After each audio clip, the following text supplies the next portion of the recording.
married or had kids before coming to Guam? If you know that. Yokoi actually lived with his mother, and he actually was single. He was in the service, and then he was in Manchuria, China, went back to Japan and got drafted and came to Guam, and his mother was very upset. He wasn't happy either. So he was sent here, and he wasn't married at the time, no. And second question would be, do you know of any locals who knew about Yokoi before he was captured? Well, there was always suspicions because there wasn't only Yokoi out there. There was 10 other stragglers. Actually 9 plus Yokoi made up 10. And they were caught in pneumatic before, and they were caught poaching different places. And Telefofo and Babulao being so much jungle, they were able to hide there. Plus they came from the Naval Magazine area. That's where they were stationed when the Americans started bombing. So they came back into the Telefofo area. And also something I read up online was the other 2 out of the 3 that were with Yokoi, they always were visiting each other around 1962, I believe. Or September. Speak louder. Yeah, they always visited each other at around till 1964. They were visiting each other. And do you know if how they passed away or how they disappeared? The other 2 guys? Okay, now, there was 2 guys that came out right across from Pirates Cove, and that was Ito and Metazawa. And they came out in 1962, I think, 10 years before Yokoi.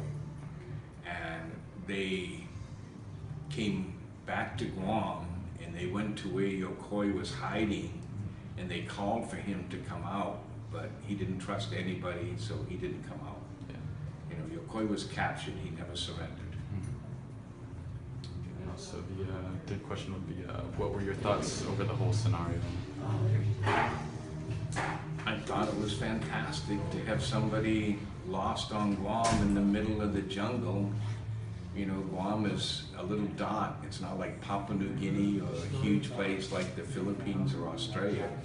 And it ends up putting Guam on the map.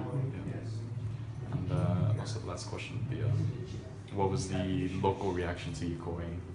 Were they angry? Did they want justice?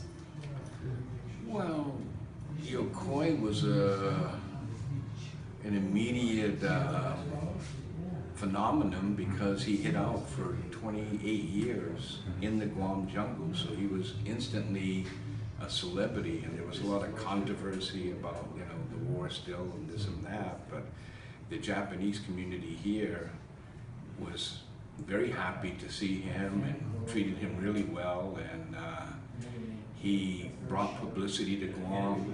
130 reporters came here to cover his capture, and the locals were just blown away by him showing up. And people, other places, didn't even believe it was real. I was in Las Vegas driving a taxi, and my friends knew I'm from Guam, and they said, "What do you think?" And I said, "Yeah, we had stragglers all the time." And they said, "We don't believe it." And I said, "Well, it's true."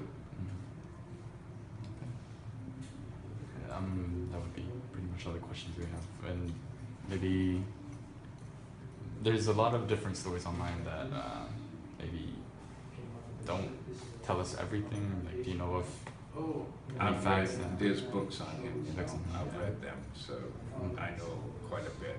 And hopefully we can. Maybe do you have like any books over him that we could read over? Or, you want to look at it? Yes, We got a DVD if possible. bar. DVD.